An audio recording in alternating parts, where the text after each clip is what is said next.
now going to the judicial aspect, because as you mentioned, itong impeachment ni VP Sara ay the political aspect. But aside from the impeachment, may maraming kaso na maaaring i-file din kay VP Sara at nailatag yung ilang ebidensya na to dito sa hearing na naganap sa House of Representatives. Ano ang basa mo, Sentry? Uusad ba tong mga kaso? Kasi so far, wala pang pina-file ang DOJ na kahit isang kaso laban kay VP Sara. Pero di ba sa tingin mo, Prof. Dan, di ba medyo several cases naman to na potentially. Bakit wala pang ipina-file ang DOJ at palagay niyo po ba this is something that will also progress dito sa 2025? Yes, for sure magpo-progress yan. Pero as far as I know, meron nang na-file, no? Hindi na-file, hindi iniimbestigahan na siya ng NBI doon sa grave threats and yung possible violation ng anti-terror law. Mabigat kasi yon, so kailangan ng masinsinang investigasyon doon. Then, meron siya nung plunder side doon sa confidential funds. But ang nakikita nga nila, for as long as the current ombudsman is there, hindi gaanong uusad. So, gawin na lang nila yung case build-up ngayon habang nandiyan. By August, magre-retire na yung current ombudsman, pwede na nilang palitan ng medyo mas bukas, mga pagkaso sa mga Dutertes. So that will come later. Kasi yung plunder, it's a heavier case. Kailangan kompleto yung mga dokumento dyan. So, politically, Sentry, what would you recommend? So aside from impeachment, would you recommend this administration to really pursue itong mga specific cases na ipa-file kay VP Sara? As far as I know, without even advising them, na talagang mukhang kakasuhan talaga. Kakasuhan siya. I think it will come. The criminal cases will come. Tapos yung sa DOJ side, then yung plunder side sa ombudsman will come. Those are independent of the impeachment case. Kumbaga, pwede siya simultaneous and nakikita ko na mangyayari siya ng sabay-sabay.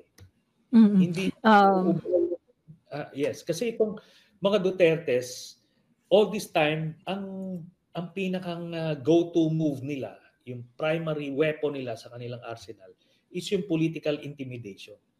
Yung maninindak, sige, subukan nyo, ganun.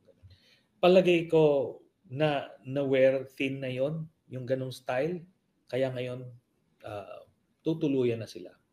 Lahat. So related to that, natutuluyan sila lahat. Nandyan yung tatay, maraming hearing sa Quadcom. Ano ang forecast mo, Sentry? Anong mangyayari dun sa tatay kay dating Pangulong Duterte ngayong 2025? Yung sa tatay, yung ICC yung mauuna. Ang fearless forecast ko. Mauuna yan. Yung criminal cases naman niya, meron siyang, kung hindi uusad yung ICC, may fallback dito, may murder cases siya murder cases ang pwedeng kasuhan. Meron din akong final na plunder cases sa kanya. Pero uusad yon after mapalitan yung ombudsman sa August yun. So, ayan yun. Maraming kakaharapin itong tatay. So, yung kay Sara na-discuss na natin. Ito yung kay Pulong, meron din akong final na drug smuggling case dyan. So, kasama na rin dyan si Mans Capio. So, ganon. Pinakang wala pa sa ngayon is itong si Baste. Pero kung may ibang mayor na mananalo dyan sa Davao, maraming mauungkat dyan. So, ang fearless forecast niya, sir, definitely matatalo ang Dutertes within the year. Naririnig ko yan yung nakikita ko.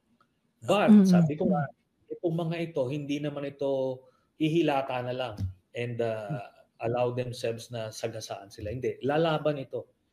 Lalaban ito with every trick in the book, lahat ng pwedeng gawin. Kaya hindi din pwede magkumpiyansa yung Marcos administration na this will be a cakewalk. Ika nga, ano ito? lalaban ito at gigibain ito. These people are willing to burn the house down just Correct. to save themselves. So kaya that's the kind of enemy that the Marcos administration is facing. And Mm-mm. syempre, in between, tayo mga Pilipino ay would be caught either way. So sir, given that, tama kayo, no? Kasi talagang magpo-push back at lalaban at hindi naman papayag yung mga Duterte na basta-basta ma-sideline na lang, considering that they're actually more popular than the Marcoses nung tumakbo sila as tandem ng unity, no? So what do you think would be the best move ng Marcos administration maliban dun sa pag-push nitong impeachment ni VP Sara? If you're going to advise sa Marcos administration, what should they do? Not just dun sa kay Sara, hindi lang dun sa tatay na but madami yan kabit-kabit sila, lahat nasa politics. What do you think what would be the best move of the Marcos administration sa pamilyang Duterte? There is only one choice at this point, obliteration. Hindi pwedeng kumbaga they'll just go through the motions. Hindi. They will have to obliterate the Dutertes from Philippine politics by this year. Kasi pagka hindi nila magawa yan and the Duterte survive 2025, sila ngayon yung nanganganib. Ang hindi lang political careers nila, kundi buhay nila. Kasi imagine Sara Duterte as president in 2028 or even earlier, palagay mo, would she be magnanimous to anybody? No, it's not. It's out of character for her to be magnanimous. Talagang ito, there would be hell to pay for everyone. Kaya it's in their personal interest to obliterate the Dutertes. And I think, related to that, sir, so anong basa nyo dun sa supposedly na leak na text message ni PBBM? Kasi sabi nyo dapat may kumpas talaga yan. And before Christmas break, nagkaroon ng supposedly leaked text message si President Marcos saying na hindi siya supportive sa impeachment ni VP Sara. What do you think is, ano yung play na yun? Well, that may be true or not. So dalawa lang yan. Totoo yan, that's how he really feels. If so, ibig sabihin nun, ayaw niya makaapekto sa horse trading ng budget yung impeachment. Kasi pag sinabi niya yun, hindi pa tapos yung BICAM, baka may hihirit dyan na senador, teka muna, may impeachment, magpapadagdag ako. Ganon. Kumaga yun. Precisely yun yung sinasabi ko doon kanina. Kaya kailangan ang signals niya is wala ako dyan, wala yung impeachment na yan. Pero na-file, pero wala akong kinalaman dyan.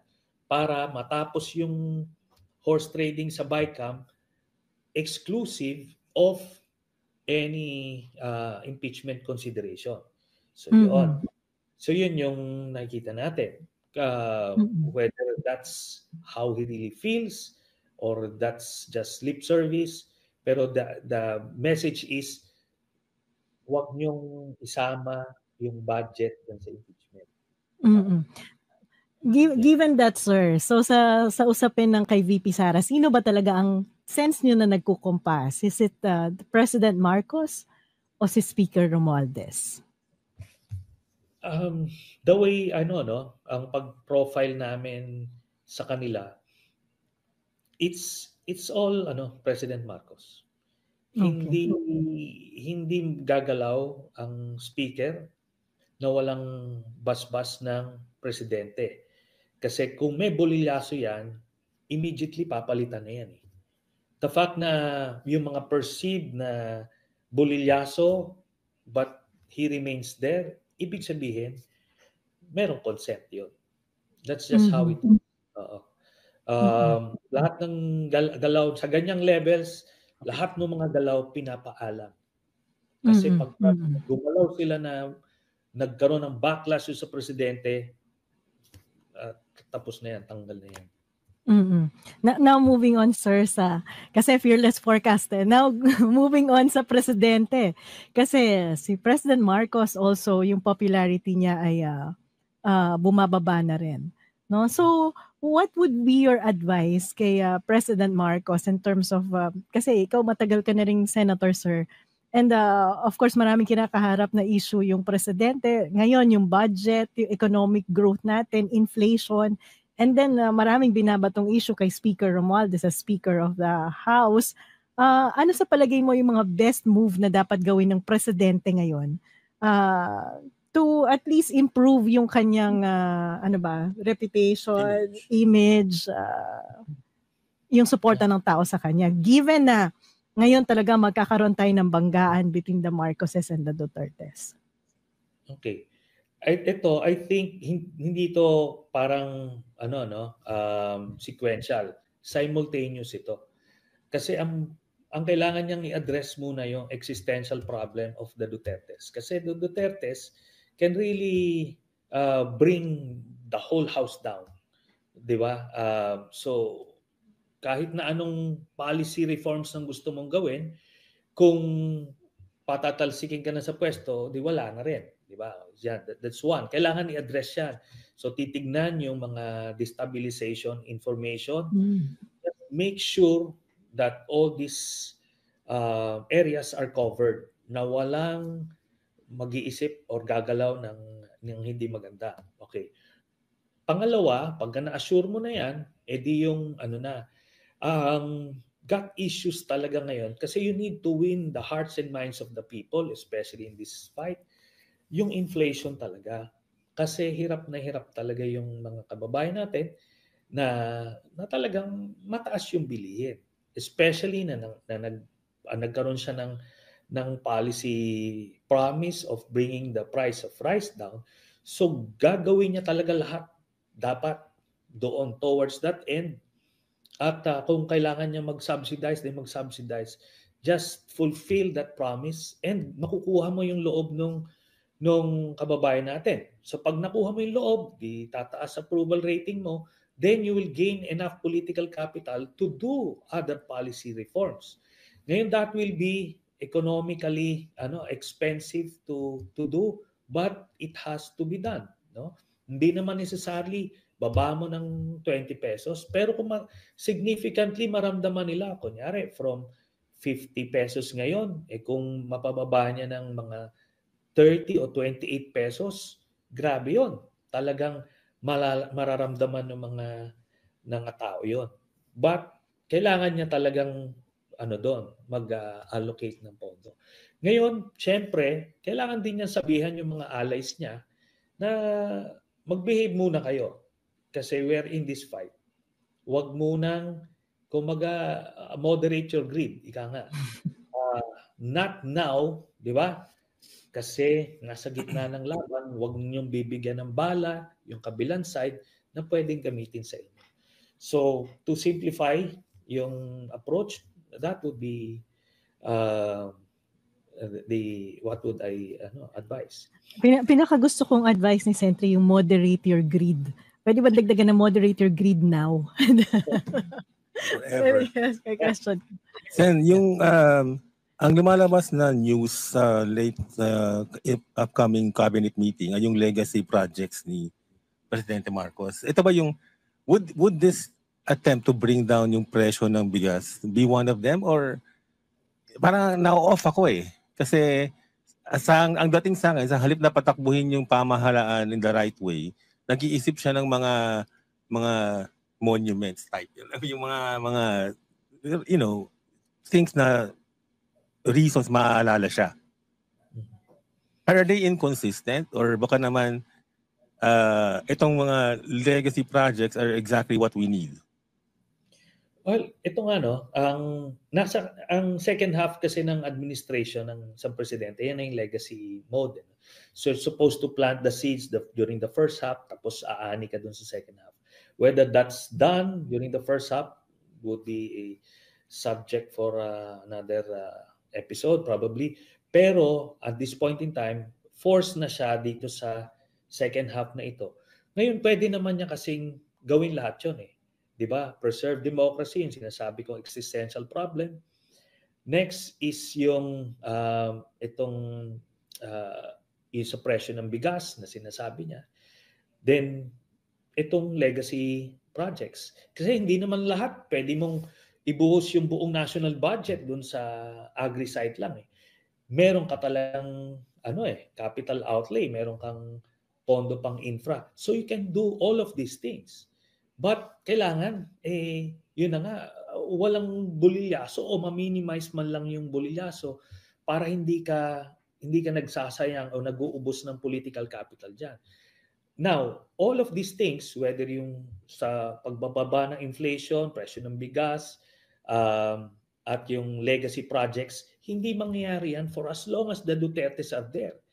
Because the Dutertes, while they are there, they will continue to find ways to oust you.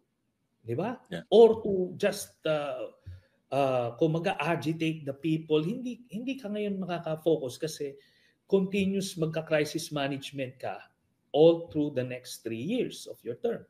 Kaya kailangan ito simultaneous. Obliterate the Dutertes, check inflation,